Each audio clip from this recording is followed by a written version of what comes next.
Hello दोस्तों, स्वागत है आपका अपने YouTube channel study with Teeju में।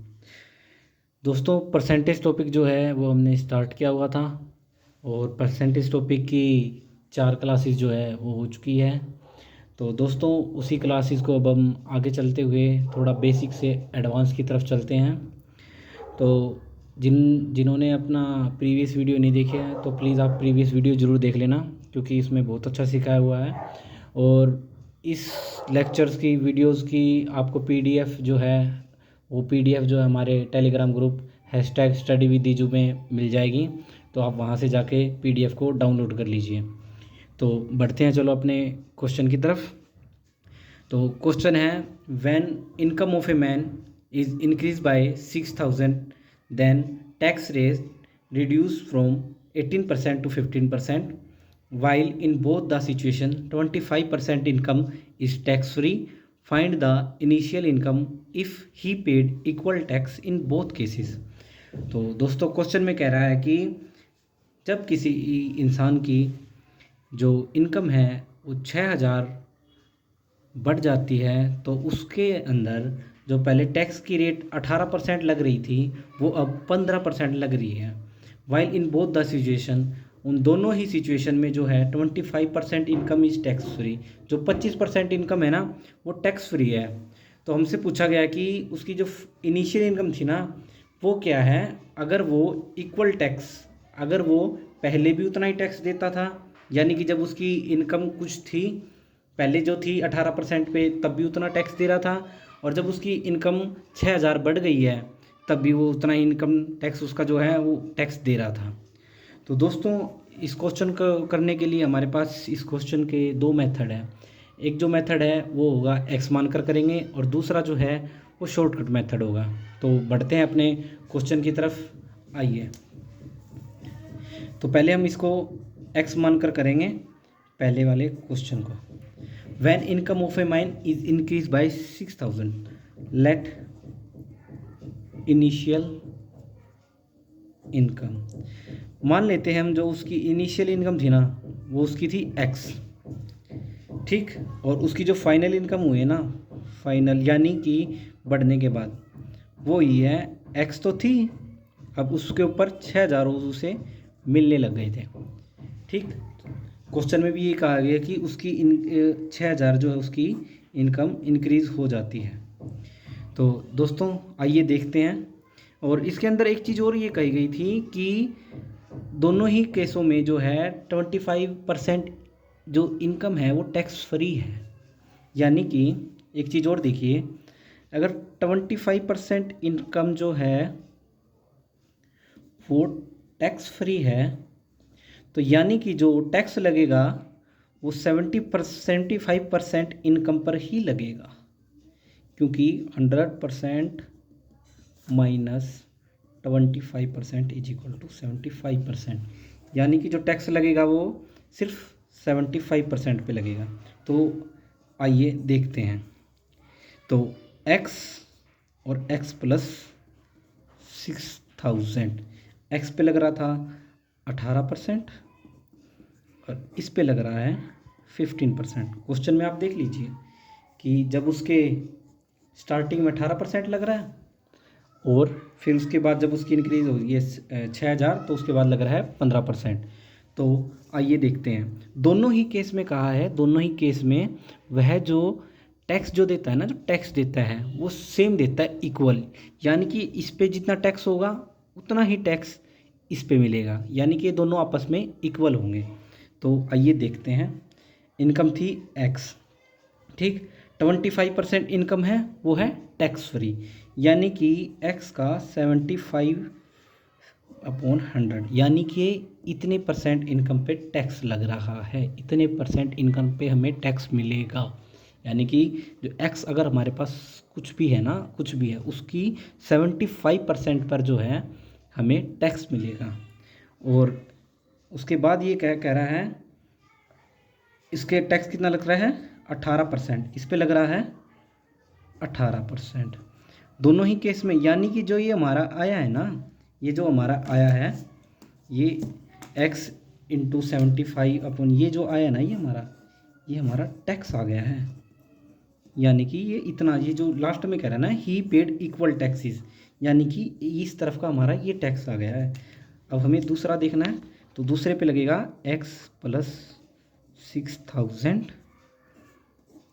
मल्टीप्लाई बाय 75/100, क्योंकि क्वेश्चन में कहा गया है कि दोनों ही केस में 25% इनकम जो है वो टैक्स फ्री है, यानी कि 100 में से 25% इनकम टैक्स फ्री है, तो यानी कि 75% इनकम पर टैक्स लगेगा।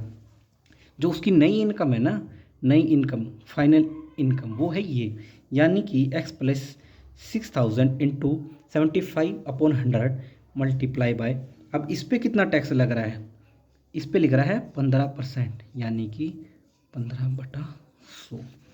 आपने देखा ये भी क्या है, टैक्स, ये भी है टैक्स। ये जो हमें स्टार्टिंग में कहा था ना he paid equal tax in both cases, तो ये है equal tax in both cases. तो यहाँ से हम x की वैल्यू निकाल लेंगे, x की वैल्यू यहाँ से अगर निकालेंगे हम, तो x की वैल्यू निकालते हैं, चलिए x multiply by 75/100 into 18/100 is equal to x plus 6000 multiply by 75/100 multiply by 100, यानी कि अब हम इसको काटते हैं, किस किस पर ये जा रहा है, तो 25 दिया, 25 चौक, और ये गया, इससे ये काट देते हैं, इससे ये काट देते हैं, और 100 से 100 गया, 3 6 18, 3 5 15, यानी कि 6x तो इधर बचा, और इस तरफ बचा 5x प्लस में इसकी 5 की मल्टीप्लाई इससे, इस 5 की मल्टीप्लाई इससे, तो 30,000। दिस इम्प्लाइज जो x आएगा वो हमारा वो आएगा 30,000, क्योंकि 6 जब इस तरफ 5 इस तरफ जाएगा तो 6x minus 5x is equal to 30,000। तो x की वैल्यू आ गई, वो हमारी आ गई 30,000, और x क्या था हमारा, x था हमारा इनिशियल इनकम, जो x था हमारा वो था इनिशियल इनकम, यानी कि जो x आ गई हमारी वो इनिशियल इनकम आ गई है। तो दोस्तों ये था हमारा क्वेश्चन जो हमने x मान के किया है।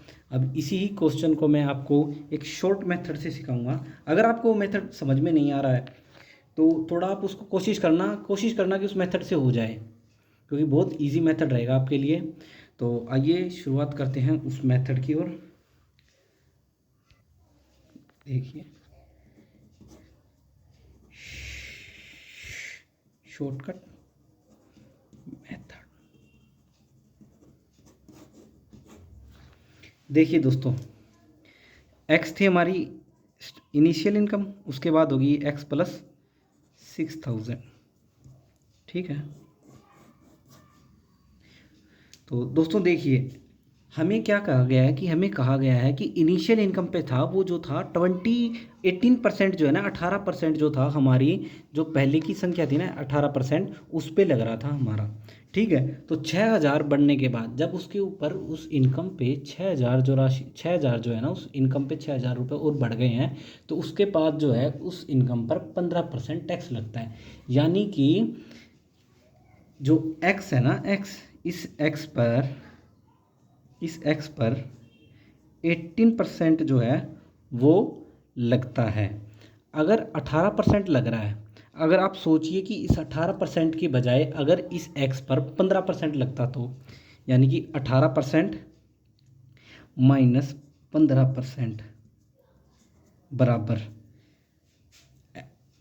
18% माइनस 15% क्यों किया है कि सोचिए अभी एक्स पर 18 लग रहा है, ठीक है। बढ़ने के बाद अगर एक्स पे 15 लगता तो 3% जो है ना, अपना जो 3% है वो एक्स का 3% वो बचा लेता, और एक्स का जो 3% है ना वो 6,000 के इक्वल है, 6,000 के ऊपर ये 6,000 के ऊपर है। 6,000 का जो 15% लग गया तो 6,000 पे 15% लग रहा है उस पर, यानी कि 6,000 का 15/100, यानी कि आप फिर से देखिए इस क्वेश्चन को कि पहले आय एक्स थी तो 18% लगता था, ठीक, और बाद में 15% जब ये इंक्रीज़ हो गई है तब लगने लग गया है, ठीक है। तो अगर आय ना बढ़ती तो पहले 18% लगता था और फिर इंक्रीज़ के बाद 15%, तो यहाँ से 3% बचा लेता, लेकिन बचा नहीं पाया। क्यों नहीं बचा पाया? क्योंकि जो 6,000 था ना, 6,000 पर उस पर 15% टैक्स लग रहा है। इस टैक्स ने 3% बचत को कम कर दिया। मीन्स एक्स की बचत 6,000 पर लगे 15% के बराबर है। तो एक्स जो आएगा यहाँ से, तो ये 3% हो गया, तो ये 3% आ जाएगा, तो 3/100 X into 3/100 is equal to 2 से ये 15, 2 से ये 2 गया और 90, तो 900 आ गया ये। अब इसको डिवाइड करेंगे हम, तो 3 पे ये गया 300, तो x की वैल्यू जो यहाँ से हमारी निकल के आएगी वो आएगी 300 और 100 ऊपर गया तो 30,000, यानी कि ये 30,000 जो है वो हमारी x की वैल्यू निकल कर आ जाएगी। एक बार और देखिए आप इस क्वेश्चन को, शॉर्टकट मेथड देखिए इसका। इसमें कह रखा है कि पहले आय x थी, देखिए पहले आय x थी, बिल्कुल ईजिली आराम से करेंगे, बिल्कुल क्वेश्चन को आप अच्छी तरह से समझिए। पहले आय x थी, ठीक, आय जो है आय में 6,000 जो है ना, 6,000 रुपये आय पे बढ़ गए हैं, तो 18% से 15%, इसका मतलब आप यहाँ समझिए कि सोचिए अगर जो x पर जो है ना वो 15% कब से कब लगने लगा है, जब 6,000 जो है ना, 6,000 रुपये बढ़ गए हैं। क्योंकि पहले तो एक्स पर 18% लगता था, यानी कि एक्स पर 3% आएगा ना, 18 माइनस 15% करके जो एक्स पर 3%, वो एक्स पर 3% वही है जो 6,000 पर 15% आ रहा है वो, ठीक है। तो इस तरह से आप इस क्वेश्चन को आप अपने तरीके से जैसे मैंने समझाया है उसको 1 बार 2 बार 3 बार करके देखिए। आप खुद करके देखेंगे ना इस क्वेश्चन को, तो आपको खुद लगेगा हाँ भी कि x जो है वो 3% बचा रहा है, और बचाता लेकिन 6,000 पर 15% लग रहा है। तो यहाँ से x की आ गई। शॉर्टकट मेथड यही होते हैं कि कैसे आप उस क्वेश्चन को, उस चीज़ में से कैसे कुछ चीज़ें निकाल कर आप उस क्वेश्चन का आंसर ला दें। हमें जो एग्ज़ाम में कंपटीशन एग्ज़ाम में जो है, हमें जितना जल्दी हो सकता है क्वेश्चन को उतना जल्दी करना होता है।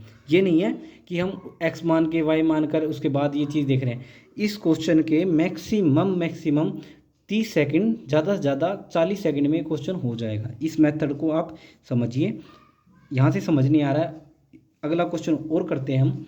तो अगला क्वेश्चन और देखिए आप, अगले क्वेश्चन में क्या कह रहे हैं, the income of a man is ₹28,800, यानी कि जो इनकम है ना किसी आदमी की वो 28,800 है। इस बार जो हमें इनिशियल इनकम है ना वो दे दी गई है कि 28,800 है।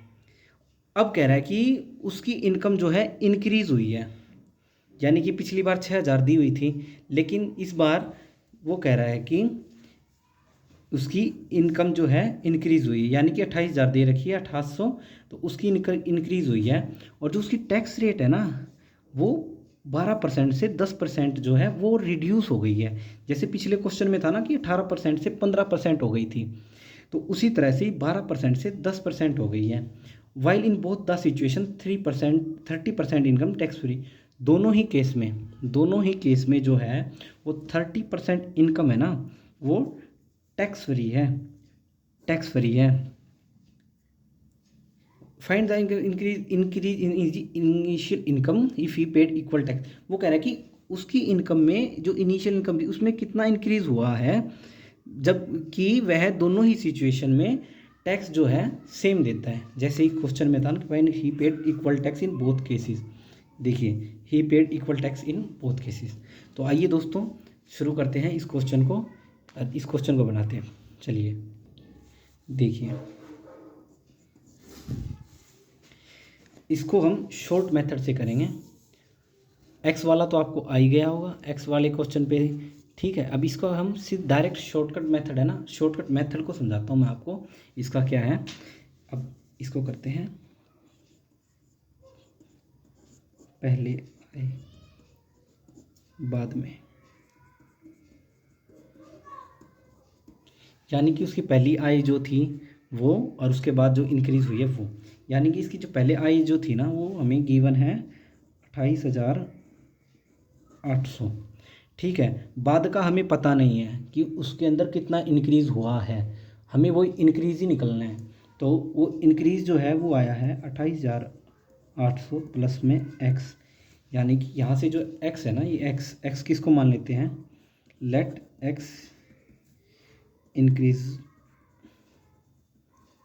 इन कम, यानी कि जो एक्स है ना वो इंक्रीज जो हुआ है ना इनकम में वो, तो पहले कितने लगता था 12%, अब कितना लग रहा है 10%।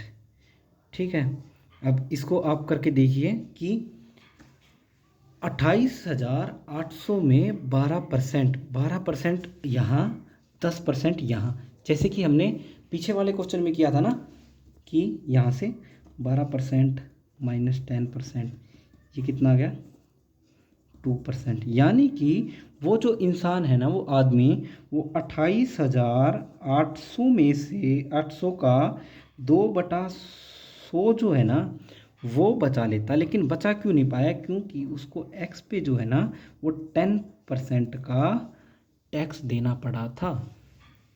ठीक है, एक बार आप खुद देखिए इसको मैंने क्या लिखा है, मैंने लिखा है कि पहले आय जो थी वो 28,800 थी और इंक्रीज़ हुई एक्स, पहले लगता था 12%, फिर लगने लग गया 10%, एक्स की वजह से 10% लगेगा क्योंकि एक्स बढ़ गया है।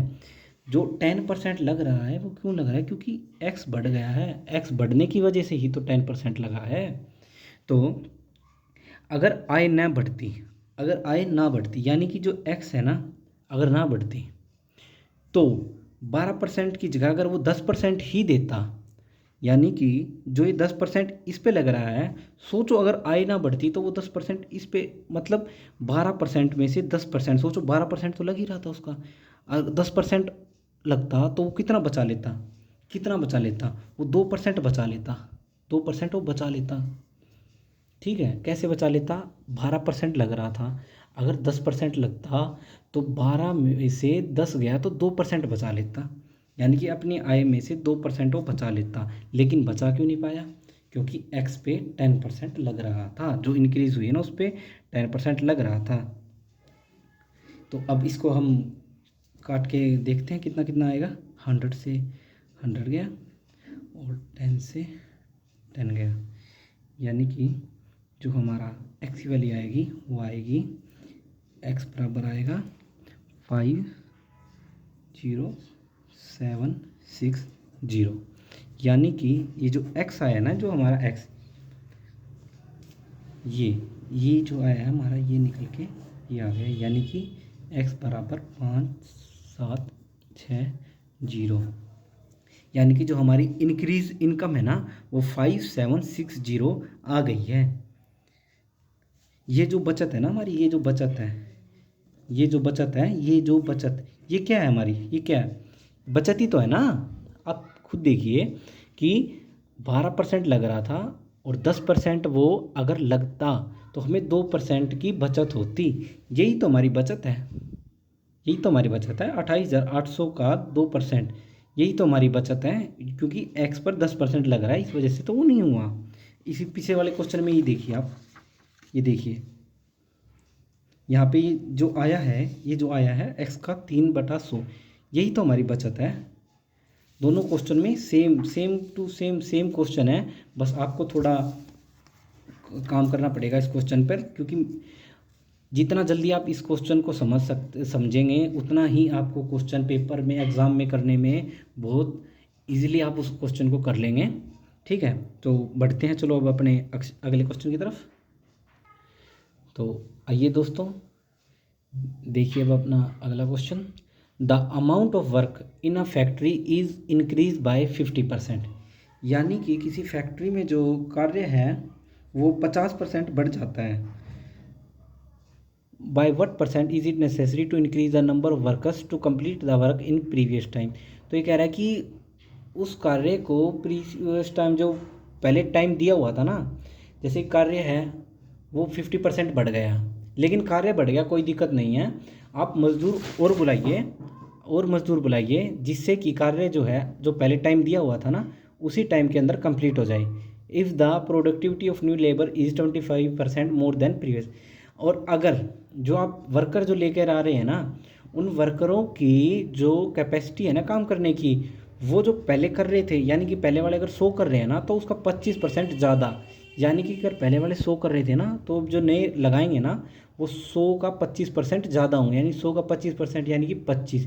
तो जो नए होंगे ना उनका 125 होगा। ठीक है, तो देखिए क्वेश्चन करते हैं।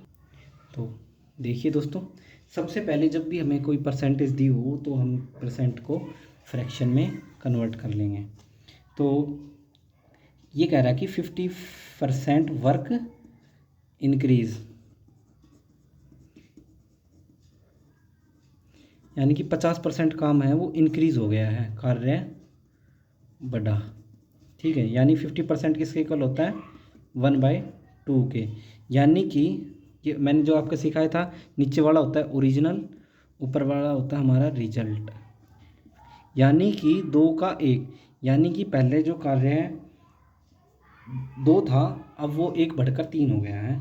और उसके बाद है 25%, क्या है new labour is 25% more than. तो नई अब हम लेबर लिख लेते हैं, 25% किसके इक्वल होता है 1/4 के, यानी कि अगर पहले वाले 4 करते थे तो नए वाले 1 ज़्यादा करेंगे 5। ठीक है, तो पहले इसको हम ऐसे देखते हैं, वर्क वाला देखते हैं पहले, वर्क के लिए वर्क, यानी कि पहले अगर 2 करते थे तो अब करेंगे 3। ठीक, पहले अगर वर्क 2 था तो अब होगा 3। तो रेशो में दिया हुआ है, हम इसको ऐसे मान लेते हैं कि पहले 200 था, अब जो कार्य है वो 300 हो गया है, क्योंकि रेशो ही होता है इनका। तो इसको अगर हम काट देंगे तो भी कोई दिक्कत नहीं है, 2:3 ही आएगा। 200-300 कर लेते हैं, या 2000-3000 कितना भी कर लें, काट के तो इतना आएगा। और इसमें क्या है, ये हमारी है एफिशिएंसी, यानी कार्यक्षमता क्या है, ओल्ड एंड न्यू। ये हमारा ओरिजिनल है, ये हमारा रिजल्ट है। तो ओल्ड हमारी जो है वो है 4, इस पर 1 का इंक्रीज हुआ है यानी कि 5, यानी कि हमारी जो पुराने वाली थी एफिशिएंसी, कार्य करने की क्षमता, वो 4 थी, और जो नए मजदूर हैं उनकी एफिशिएंसी है 5। तो इस तरह से हम देखते हैं कि पहले जो कार्य था, देखिए पहले जो कार्य था ना, पहले ओल्ड कार्य था कितना 200। ठीक है, उस कार्य को कितने एफिशिएंसी, यानी उनकी एफिशिएंसी कितनी थी, एक आदमी की जो एफिशिएंसी है ना वो 4 थी, और जो नया आदमी आया है उसकी एफिशिएंसी है 5। तो नए आदमी की उसकी कार्य क्षमता जो है ना एफिशिएंसी वो है 4। तो 200 divided by 4, total work divided by 1 person, तो ये आ गई है 50, यानी कि 50 मैन, 50 आदमियों की जो है कार्य क्षमता आ गई है। कैसे आ गई, एक बार आप फिर से एक बार और समझिए।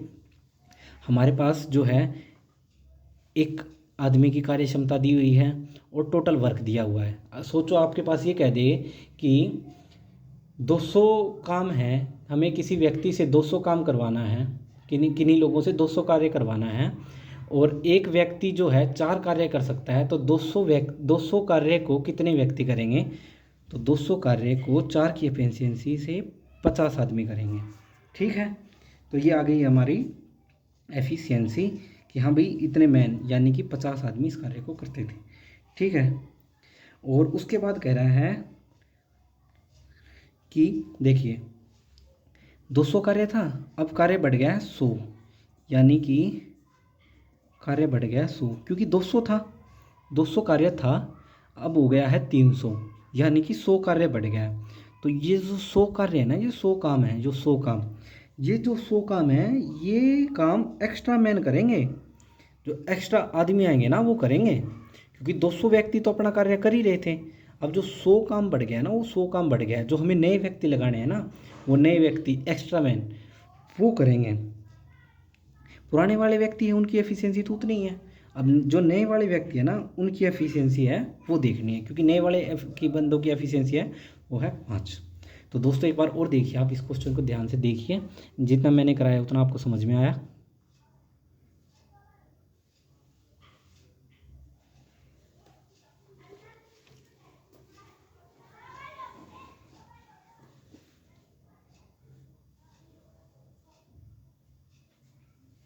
ठीक है, तो आपको बताया ना 100, तो नए व्यक्ति कितने हैं 5।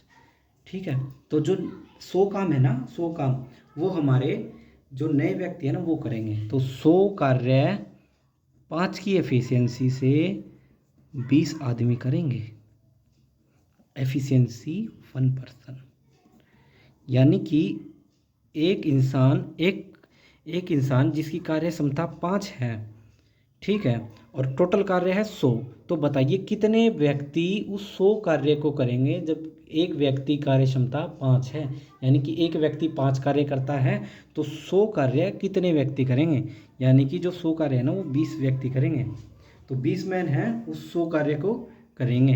हमारे पास क्या किया गया है, क्वेश्चन में क्या लिखा गया है कि what percent is it increase to increase the number of workers to complete the work in previous time, मतलब कि हमें परसेंटेज निकालना है। हमारे पास व्यक्ति तो आ गए कि 20 जो व्यक्ति है ना, 20 व्यक्ति वो कार्य को करेंगे। एक्स्ट्रा जो व्यक्ति आए ना, अब देखिए, अब हमारे पास एक्स्ट्रा मैन जो है ना, एक्स्ट्रा मैन वो आएंगे 20, जो हमें काम करवाना है ना 20 से वो, ठीक है 20, और हमारे पास जो मैन थे ना, जो मैन थे स्टार्टिंग वो थे 50, यानी कि हमें इनका परसेंट निकालना है। ठीक है, तो 20 का 50, यानी कि 20 डिवाइडेड बाय 50 मल्टीप्लाई बाय 100, तो आप देखिए 10 यानी कि 40%। देखिए दोस्तों 40%, यानी कि जो हमें इंक्रीज़ करना है ना 40% वर्कर हमें इंक्रीज़ करने पड़ेंगे, ताकि जो गिवन टाइम में जो हमारा वर्क है ना जो बड़ा है वो पूरा हो जाए, यानी कि 40% व्यक्ति और लगाने पड़ेंगे हमें वो कार्य करने के लिए। तो फिर से देखिए, आप इस क्वेश्चन को एक बार और समझा देता हूँ मैं आपको, कि हमारे पास जो कार्य था ना 50% वर्क, उस हमें कहा गया था कि जो 50% कार्य है ना वो बढ़ जाता है, 50% होता है 1/2, यानी कि हमारे पास जो कार्य था 2 था, 2 से बढ़ के 3 हो गया। तो हम सिर्फ 200-300 इसलिए कर रहे हैं ताकि हमारे जो काटने में जो मतलब डिवाइड वगैरह करें हम, ईजिली हमारी सिंप्लीफिकेशन हो जाए। तो मान लेते हैं कि पहले वर्क 200 था, फिर हो गया 300। एफिशिएंसी जो पहले थी वो 4 थी, फिर वो बढ़कर हो गई है 5। तो ओल्ड जो पुराना है, पुराना 200 व्यक्ति 4 की एफिशिएंसी से, 200 कार्य 4 की एफिशिएंसी 50 व्यक्ति करेंगे। ठीक है, अब कार्य कितना है, 200 कार्य तो है ही है, ये इंसान 200 कार्य तो होगा ही होगा। जो कार्य बढ़ा है, कितना बढ़ा है 100, क्योंकि 50 व्यक्ति अपनी एफिशिएंसी से उतना ही कार्य करेंगे ना, 4 की एफिशिएंसी से 50 व्यक्ति अपना तो 200 ही कार्य करेंगे। अब जो 300 कार्य था, जो 300 हो गया, यानी कि 100 इंक्रीज़ हुआ है, ये 100 कार्य तो वही करेंगे ना जो हम एक्स्ट्रा लगाएंगे। इतना तो कार्य हम करवा ही रहे थे, इतना कार्य तो हम करवा ही रहे थे हम, तो ये इंक्रीज़ हुआ है, तो ये 100 इंक्रीज़ हुआ है 5 की एफिशिएंसी, यानी कि 20 व्यक्ति जो है ना हमने एक्स्ट्रा लगाए हैं 50 पर। यानी कि आप ये आपको अगर ये समझ में नहीं आया है तो आप एक चीज़ और देखिए कि हमने पहले 50 लगाए हुए थे, अब हमारे पास 20 एक्स्ट्रा और लगा दिए, तो कितने हो गए हैं 70। ओल्ड अब न्यू, हमें परसेंट निकालना है, यानी कि कितने का इंक्रीज़ हुआ है 20 का, कितने पे 50 पे, मल्टीप्लाई बाय 100, यानी कि 40%, यानी कि 40% व्यक्ति है वो इंक्रीज़ हुए हैं, जिस वजह से कार्य जो है अपने दिए हुए समय में कंप्लीट हो जाएगा। ठीक है, तो दोस्तों इससे अगला क्वेश्चन भी देखिए, सेम एज इट इज़ इसी तरह है, एक बार आप क्वेश्चन पढ़िए।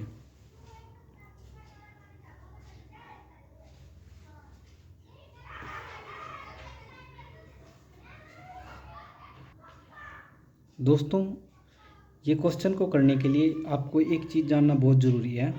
जब भी क्वेश्चन में परसेंट, फ्रैक्शन, रेशो या फिर कंपैरेटिव वैल्यू दी हुई है ना, या परसेंट चेंज पूछा हो, या रियल वैल्यू या कांस्टेंट वैल्यू जो है ना, वो लेने की ज़रूरत नहीं होती। यानी कि जब भी परसेंट, फ्रैक्शन, रेशो या फिर कंपैरेटिव वैल्यू होती है ना, तो जब हमसे पूछा गया है कि कितना परसेंट चेंज हुआ है, कितना परसेंट चेंज हुआ है, तो हमें जो रियल वैल्यू है ना, जो रियल वैल्यू या कांस्टेंट वैल्यू जो गिवन है, वो लेने की जरूरत नहीं होती। जैसे कि आप इस क्वेश्चन में ही देखिए, अगले क्वेश्चन में कह रहा है कि a labour work 60 hours per week. यानी कि जो एक लेबर है ना, वो कार्य करती है, मतलब मजदूर है, वे कार्य करते हैं एक हफ्ते में 60 घंटे, और वे जो है 2400 रुपये जो है अपनी मजदूरी अर्न करते हैं। और उसके बाद कह रहा है कि अगर उनकी जो मजदूरी है ना, प्रत्येक घंटे उसको 40% इंक्रीज हो जाती है। यानी कि हम उसकी जो मजदूरी है ना, हर घंटे 40% इंक्रीज कर दें, और उसके कार्य को जो है ना, उसके कार्य को 16 से ही 2/3% घटा दें, तो उसकी जो परसेंट चेंज होगी ना इनकम में, वो कितनी होगी, हमसे क्वेश्चन में ये पूछा गया है। देखिए, a labour work 60 hour per week and he earns 2400 wages, fees per hour wages increase by 40% and duration of work is reduce by 16 से 2/3%, find the percent change in is income. मैं आपको जो कह रहा था ना कि जब हमसे परसेंट चेंज पूछा जाए, हमें ये दिया है, ये दिया है, परसेंटेज जहाँ दी हुई है, उसके बाद अगर हमें परसेंट चेंज पूछा जाए ना, तो हमें ये रियल वैल्यू है ना, ये जैसे कॉन्स्टेंट वैल्यू है 60, 2400, ये कुछ लेने की ज़रूरत नहीं होती। हम सीधा डायरेक्ट क्वेश्चन करना है। इस क्वेश्चन को same to same as it is question जो है ना, एसएससी जीडी के एग्ज़ाम में 2 फरवरी को जो थर्ड शिफ्ट थी ना, उसमें पूछा गया था। तो देखिए दोस्तों, इस क्वेश्चन को हम कैसे करेंगे। तो सबसे पहले हम 40% जी वेजिस है ना, इसका वेजिस वो इंक्रीज हुआ है 40% इंक्रीज हुआ है। और जो इसका ड्यूरेशन जो है ना वर्क की, ड्यूरेशन ऑफ वर्क डिक्रीज कितनी हुई है, 16 से ही 2/3% जो है वो डिक्रीज़ हुई है। तो दोस्तों 40% को हम फ्रैक्शन में बना लेंगे। 40% होता है, 40% को हम करेंगे तो 40/100 यानी कि 2/5। और ये जो होता है 16, ये 16 से ही 2/3%, ये होता है 1/6 के इक्वल। ठीक है, ये होता है 1/6 के इक्वल। तो देखिए, एफिशिएंसी जो होती है ना, जो एफिशिएंसी होती है पर हावर के, ठीक है, पर आवर। तो देखिए, जैसे कि मैंने आपको स्टार्टिंग में हमने जब स्टार्ट किया था ना, तब मैंने क्या सिखाया था आपको कि एफिशिएंसी है ना, इसका जो वेजेस है वो इंक्रीज़ हो गया है 5 से 2। यानी कि पहले वो था 5, अब हो गया 2 बढ़कर 7। ठीक है, उसका जो ड्यूरेशन ऑफ वर्क है ना, वो डिक्रीज़ हो गया है 1/6। यानी कि जो ड्यूरेशन ऑफ वर्क पहले 6 था ना, पहले जो 6 था वो एक घटकर हो गया है 5। ठीक है, ये हो गया है। तो अब इसका एफिशिएंसी जो है वो पर आवर, ये है हमारे पास इस चीज़ का, ये है एफिशिएंसी। और ये हमारे पास जो इसका ड्यूरेशन ऑफ वर्क है, ये टाइम, ये है हमारे पास एफिशिएंसी। ये हमारे पास टोटल आ गया है, वो आ गया है, आ गया। तो इसकी 6 पंजू 30, 7 पंजू 35। यानी कि जो इसकी इनकम हुई है ना, इनकम हुई है, यानी कि देखो 1 घंटे में वो 5 कार्य करता है और वो करता है 6 घंटे, 6 घंटे। तो इनकम के हिसाब से तो उसकी इनकम बन गई है 30। ये 7, 5, 7, 5, 35। हमसे पूछा गया कि उसकी ये जो हमारे पास आई है, ये उसकी इनकम, ये एफिशिएंसी है टाइम। तो कितना का इंक्रीज़ हुआ है, 5 का। यानी कि 5 का इंक्रीज़ हुआ है 30 पे, मल्टीप्लाई बाय 100। तो ये अगर हम करेंगे तो 5/6 यानी कि 16 सही 2/3%। यानी कि दोस्तों आप यहाँ से देखिए कि जो उसकी जो इनकम हुई है ना, आय इनकम, उसमें परिवर्तन हुआ है, वो है 16 सही 2/3%। इस क्वेश्चन में आप खुद देखिए कहाँ हमने इसका यूज़ किया है, कहाँ हमने इसका यूज़ किया है। सिर्फ हमने परसेंटेज से जो है ना, परसेंटेज चेंज निकाल दिया है।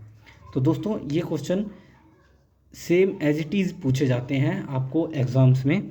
आप एक बार और देखिए इस क्वेश्चन को कि एक मजदूर एक सप्ताह में 60 घंटे कार्य करता है तथा 2400 रुपये प्राप्त करता है। यदि उसका वेतन प्रति घंटे 40% बढ़ता है तथा कार्य का समय जो है वो 16 सही 2% कम हो जाता है, तो उसकी आय में कितने परसेंट का परिवर्तन हुआ है वो पूछा गया था हमसे। ठीक है, तो जो हमसे पूछा गया था वो 16 सही 2/3, जो उसकी स्टार्टिंग वेजिस जो था ना, वेजिस जो था उसका, जो स्टार्टिंग में हमसे पूछा गया था कि उसका जो वेजिस यानी कि उसकी जो मजदूरी थी वो थी 4, उसकी जो मजदूरी जिस उसको जितना धन मिलता है वो, यानी कि इसको जो जितना मिलता था ना वो, यानी कि 5 से 7 हो जाता है, तो उसका कार्य 6 से 5 यानी कि बढ़ गया, ये इसका ये घट गया। तो 6 पंजे 30, 7 पंजे 35, यानी कि उसकी इनकम में जो है ना 5 का डिफरेंस आया 30 पे, यानी कि 16 सही 2/3% जो है ना उसकी आय परिवर्तित हो जाएगी। तो दोस्तों अब बढ़ते हैं हम अपने अगले क्वेश्चन की तरफ। आइए, तो दोस्तों अब जो हम क्वेश्चन करने जा रहे हैं, ये क्वेश्चन भी डायरेक्ट ही एग्जाम्स में पूछे जाते हैं। क्वेश्चन कुछ इस तरह से है, मैं इंग्लिश में लिख देता हूँ आपको और हिंदी में जो है मैं आपको समझा दूँगा कि अ मैन मल्टीप्लाई, यानी कि एक आदमी है, मल्टीप्लाई ए।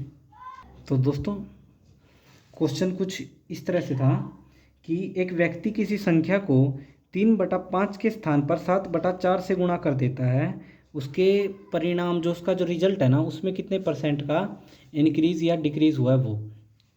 क्वेश्चन इंग्लिश में तो आपको ऐसे ही दिख रहा है, जैसे a man multiply A number by 7/4। एक कोई आदमी किसी नंबर को 7/4 से गुणा करना था, लेकिन उसकी जगह 3/5 से ही उसने कर दी। कि क्वेश्चन में कहा है कि एक आदमी को 7/4 से गुणा करना था, लेकिन उसने 3/5 से गुणा कर दिया। तो ऐसे क्वेश्चन करने के लिए हमें कुछ सीधा सिंपल सा एक ही इस चीज़ को करने का है कि आप सबसे पहले लिख लीजिए, यानी कि उसको जो पहले गुणा करना था ना, उसको गुणा करना था 3/5 से, लेकिन उसने कर दिया किससे, 7/4 से। आप ऐसे लिख लीजिए और मल्टीप्लाई उससे कर दीजिए जो इसके डिनोमिनेटर में हो, जैसे कि 3/5 के 5 है और 7/4 के 4 है, तो यानी कि कुछ ऐसा मल्टीप्लाई कर दीजिए जिससे कि 5 और 4 कट जाए, यानी कि 5 और 4 का एलसीएम, 5 और 4 का एलसीएम, एलसीएम जो होता है 5 और 4 का वो होता है 20, यानी कि इनकी मल्टीप्लाई कर दीजिए, यानी कि 3/5 की मल्टीप्लाई और 7/4 की जो मल्टीप्लाई है वो हम 20 से कर देते हैं, 20 से कर देते हैं। तो एक 20 से करने के बाद ये आ गया 12 और ये आ गया 35, यानी कि 12 से 35 का डिफरेंस आ गया उसमें, यानी कि डिफरेंस कितने का है, 23 का, 23 का डिफरेंस 12 पे मल्टीप्लाई बाय 100, यानी कि 91 से ही 2/3%, यानी कि इतने परसेंट का जो है चेंज आ गया है। तो दोस्तों फिर से देखिए, ऐसे क्वेश्चन में कोई संख्या देख लेंगे जो दोनों से डिवाइड करती हो, सोल्व कर देंगे। जो संख्या करनी थी वो तो पहले आएगी, मीन्स ओरिजिनल पहले आएगा, जो कर दी वो बाद में आएगा। ठीक है, यानी कि जो ऊपर हमने ये लिखा है ना, ये मल्टीप्लाई करनी थी, ये हमें मल्टीप्लाई करनी थी, ये हमें करनी थी, ये मल्टीप्लाई करनी थी, यानी कि ओरिजिनली, और कर दिया इससे बाय मिस्टेक, कर दिया इससे। तो डायरेक्ट क्वेश्चन तो आप देख लिया कितना डायरेक्ट क्वेश्चन है, ये हो गया। ठीक है, ऐसे ही इसी तरह एक क्वेश्चन और करते हैं हम।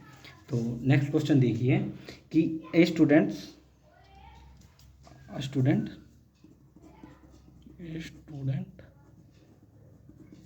मल्टीप्लाई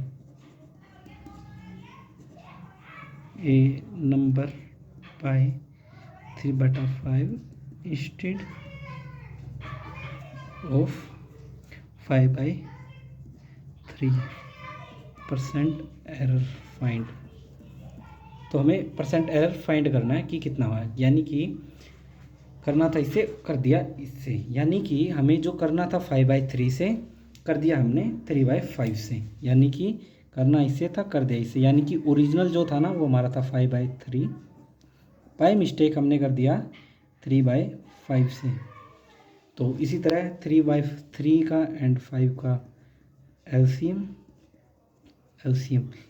आपके आगे ये और लिख देता हूँ, चलो एलसीएम ऑफ डिनोमिनेटर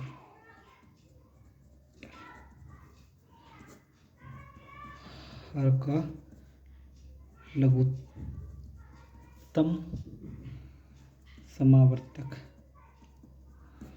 ठीक है, तो 5 का 3 का एलसीएम ऑफ डिनोमिनेटर।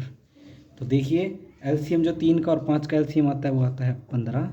तो इसका मतलब ये हुआ 5/3 3/5 मल्टीप्लाई बाय 15 मल्टीप्लाई बाय 15। तो इसको भी काट के आएगा 5 पे 25 यानी कि 9। तो जो डिफरेंस आया है वो आया है हमारा 16 का, यानी कि 16 का डिफरेंस आया किस पे, 25 पे, मल्टीप्लाई बाय 100, 25 चौक 100 के 64, यानी कि जो उसका परसेंट एरर आया है ना, एरर उस क्वेश्चन में वो है 64% का। इसी में एक और क्वेश्चन देखिए आप, कि एक क्वेश्चन और देख लिए। स्टूडेंट स्टार्टिंग का तो लिख लीजिए, student multiply a number by 3/4 instead of 4/3 find error percent.